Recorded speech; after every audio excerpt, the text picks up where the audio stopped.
Hoy vamos a meternos con una de las herramientas más fundamentales de la electrónica, el divisor de voltaje. Y vamos a descubrir algo que a muchos les ha pasado. ¿Por qué un circuito que en papel es perfecto, a la hora de la verdad, simplemente no funciona? Imaginen la escena. Se hacen todos los cálculos, las matemáticas cuadran a la perfección, todo tiene sentido, pero al montarlo, nada, no funciona. Es una historia súper común, y hoy vamos a desentrañar por qué pasa y, lo más importante, cómo evitar que nos vuelva a pasar. Bueno, empecemos por el principio. Hablemos de nuestro protagonista de hoy, el divisor de voltaje. Es sin duda uno de los circuitos más elegantes y en apariencia sencillos que existen en la electrónica. La idea es de lo más simple. Tenemos una fuente de voltaje, digamos una batería, y necesitamos un voltaje más bajo para alimentar algo. ¿Qué hacemos? Ponemos dos resistencias en serie y listo. Tomamos el voltaje justo en el medio. Por ejemplo, con una batería de 6 voltios y dos resistencias idénticas, en ese punto medio tenemos exactamente 3 voltios. Parece a prueba de fallos, ¿no? Y aquí, justo aquí, es donde la cosa se pone interesante. Porque claro, la fórmula nos dice que mientras las dos resistencias sean iguales, el voltaje será la mitad. Da lo mismo si usamos resistencias de 100 ohmios o de 100.000 ohmios. En el papel, el resultado es idéntico. Entonces, ¿realmente da lo mismo cuál elijamos? Esta pregunta es la clave de todo el asunto. Para que esto no sea pura teoría, vamos a plantear un problema bien práctico. Vamos a intentar hacer que algo funcione en el mundo real, que es donde las cosas de verdad se complican. A ver, el reto es este. Tenemos un pequeño motorcito de esos que vibran que funciona con 3 voltios. Si le ponemos más, se quema. Y para que funcione, necesita consumir 1 miliamperio de corriente. El problema es que solo tenemos una batería de 6 voltios. Lo primero que a uno se le podría ocurrir en un arranque de simpleza, es conectarlo directo. Y el resultado, un pequeño puff, una nubecita de IMO y un motor que ya no sirve. Lógico, 6 voltios fue demasiado para algo que solo aguantaba 3. Necesitamos ser un poco más sutiles. Y aquí es donde, obviamente, entra en juego nuestro divisor de voltaje. Parece la solución perfecta, pero como vamos a ver, a veces lo más simple esconde una trampa. Entonces, hacemos lo que parece más lógico. Si necesitamos 3 voltios, la mitad de 6, pues usamos dos resistencias iguales. ¿Cuáles? Bueno, unas de 1000 ohmios cada una, por ejemplo.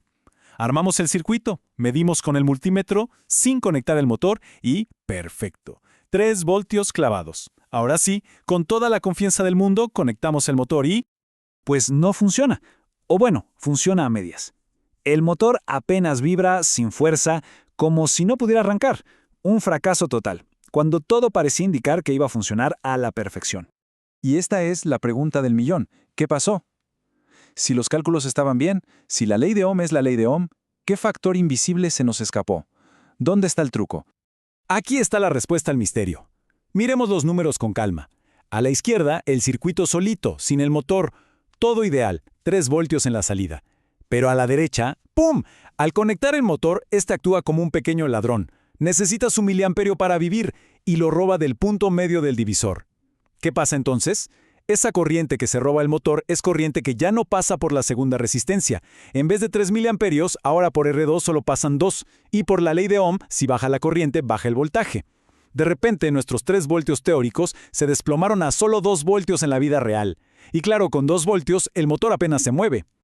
La solución a todo este problema tiene un nombre, un concepto clave: la rigidez del circuito.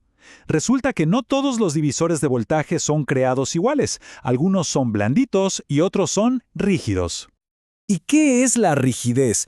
Piénsenlo así. Es la capacidad que tiene el divisor de aguantar ese robo de corriente sin que se le caiga el voltaje. Es su fortaleza. ¿Y cómo se consigue un divisor más fuerte, más rígido? Usando resistencias de valores más bajos. Al bajar las resistencias, la corriente total que fluye por el divisor es mucho, mucho más grande. Tan grande que ese pequeño miliamperio que roba el motor se vuelve casi insignificante en comparación. Ok, entonces, ¿qué tan rígido tiene que ser?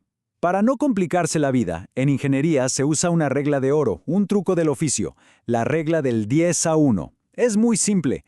La corriente que pasa por tu divisor, la corriente base, debe ser, por lo menos, 10 veces más grande que la corriente que va a consumir lo que le conectes. Y esta tabla lo resume todo a la perfección. Miren la solución ingenua. La corriente del divisor era de 3 miliamperios, solo 3 veces la del motor. El voltaje se cayó a 2 voltios. Fallo. Ahora, la solución correcta. Aplicamos la regla del 10 a 1. Si el motor consume 1 miliamperio, necesitamos que por el divisor pasen al menos 10. Los cálculos nos dicen que para lograr eso con 6 voltios, necesitamos resistencias de 300 ohmios. Y miren qué pasa. Con este nuevo divisor, cuando el motor roba su miliamperio, el voltaje apenas inmuta. Baja a 2.7 voltios, que es más que suficiente para que el motor funcione bien. Éxito. Pero ojo al último renglón. El precio de esta rigidez es que ahora estamos desperdiciando 9 miliamperios para poder usar solo uno. Y esto nos lleva a la gran moraleja de esta historia. Una lección que aplica en la electrónica y, la verdad, a casi todo en la vida. A ver, hagamos un resumen rápido. ¿Qué aprendimos? Primero, que los divisores son geniales, pero se ven afectados por lo que les conectamos. Segundo, que para que no fallen, tienen que ser rígidos, y eso se logra con resistencias más bajas. Tercero, que la regla del 10 a 1 es nuestra mejor amiga para empezar a diseñar. Y cuarto, y quizá lo más importante, que esa rigidez, esa fortaleza, tiene un costo. Siempre se paga en forma de energía desperdiciada. Y aquí está el corazón del asunto. En ingeniería casi nunca existe la solución perfecta y única. Todo es un juego de equilibrios. Un divisor más rígido es más efectivo, sí, pero es terriblemente ineficiente. Podríamos usar un regulador de voltaje, que es mucho más eficiente, pero también es más complejo y más caro. Siempre hay que negociar. Simplicidad contra eficiencia, costo contra rendimiento. En eso consiste diseñar. Y bueno, para que todo esto no se quede en el aire, ahí les va un pequeño desafío para poner a prueba lo aprendido. Con una batería de 6 voltios, ¿cómo diseñarían un divisor para obtener 2 voltios que pueda alimentar una carga de 2 miliamperios? Usando la regla del 10 a 1 y un poco de ley de Ohm, la respuesta está ahí. Es una excelente forma de asegurarse de que el concepto de rigidez haya quedado bien claro. ¡Nos vemos en la próxima!